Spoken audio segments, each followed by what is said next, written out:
Have you ever felt like you're stuck in a loop? Maybe it's a feeling of anxiety that just won't quit, a persistent sadness that clouds your days, or just a general sense of being overwhelmed by life. You try to push through, telling yourself to be positive, but it feels like you're just putting a bandage on a much deeper wound. If this sounds familiar, I want you to know you're not alone, and there is a way to break free.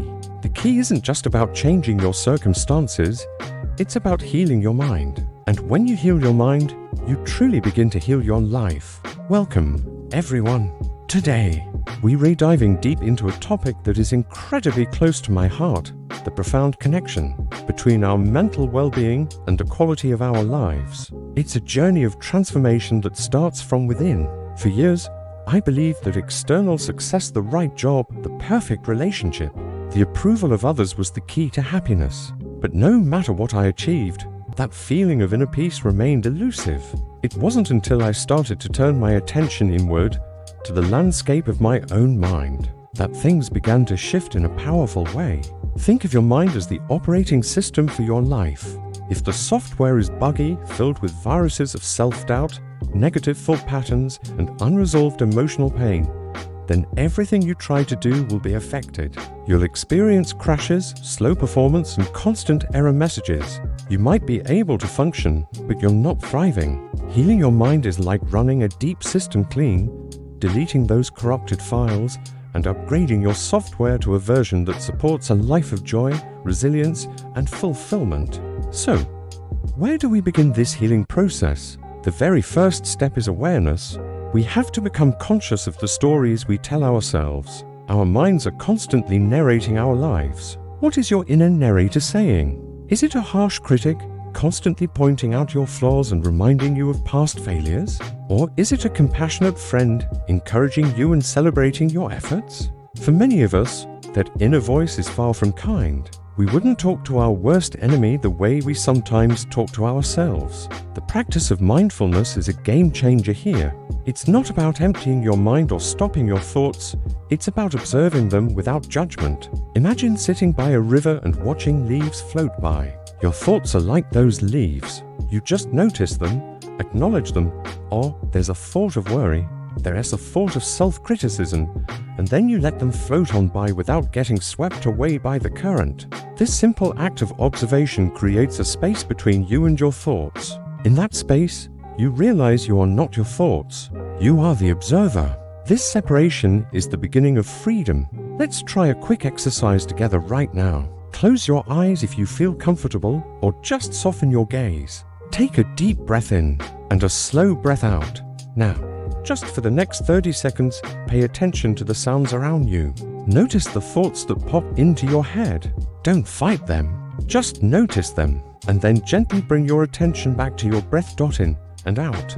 This is mindfulness in action. It's a muscle, and the more you practice it, the stronger it gets. Once we become aware of our thought patterns, the next step is to challenge and reframe them. This is a core principle of cognitive behavioral therapy, or CBT, and it's something you can start practicing on your own. When you catch yourself in a negative thought loop, ask yourself a few simple questions. Is this thought 100% true? What's a more balanced or compassionate way to look at this situation? For example, if you make a mistake at work and your immediate thought is, I'm a complete failure, challenge that. A more balanced thought might be, I made a mistake, which is human. What can I learn from this so I can do better next time? This isn't about toxic positivity. It's about realistic and compassionate self-talk. It's about changing your inner narrator from a critic to a coach. Now, let's talk about the emotional side of things. Many of us carry around a heavy backpack filled with unresolved emotions from the past: grief, anger, resentment, shame. We might try to ignore them, to push them down, but they don't just disappear. They manifest in our bodies as tension, in our behaviors as irritability, and in our lives as self-sabotage. Healing your mind means allowing yourself to feel your feelings. It means giving yourself permission to process that pain in a safe way. This can be scary, I know. That feeling is healing. One powerful technique is journaling. Get a notebook and just write. Don't worry about grammar or making sense. Let it all out.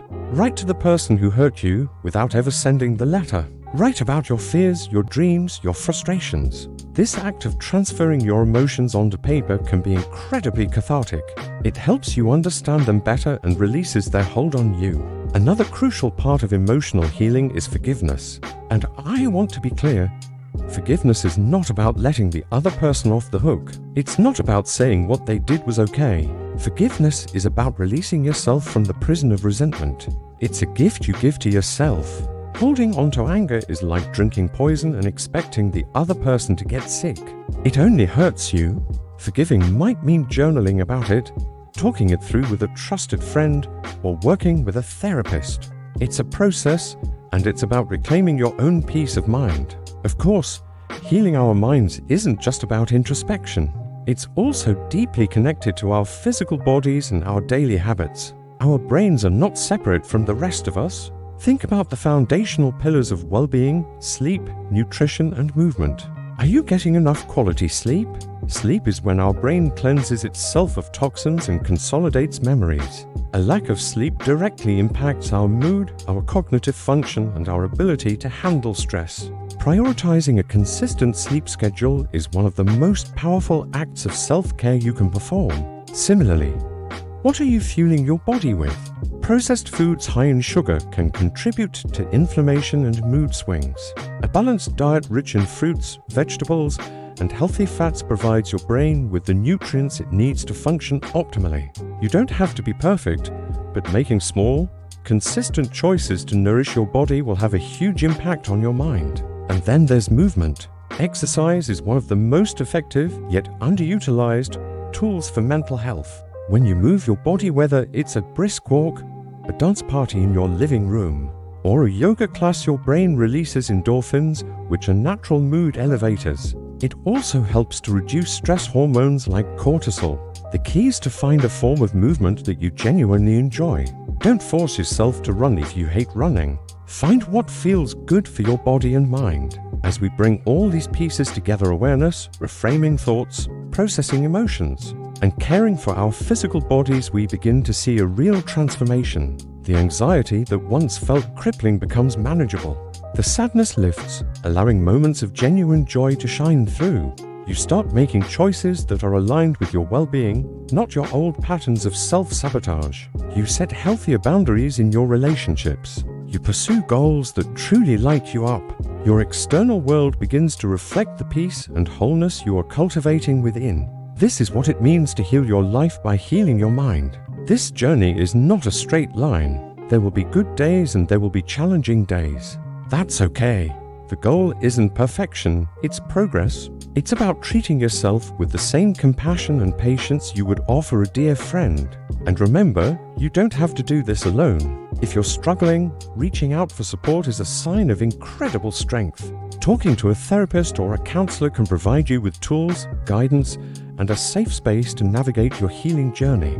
There are so many resources available, and asking for help is one of the bravest things you can do for yourself. So I invite you to start today.